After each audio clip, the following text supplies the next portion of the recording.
How to deep clean your dishwasher in 5 steps. Brooklyn, New York edition. Keep your Brooklyn, New York kitchen appliances running smoothly with a fresh and efficient dishwasher. Regular maintenance is key. Here's a quick guide to deep clean your dishwasher in just 5 easy steps. 1. Empty the dishwasher. Remove all dishes, racks, and utensils.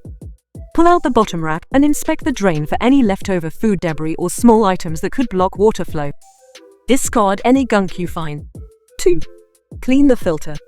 Take out the dishwasher filter located at the bottom.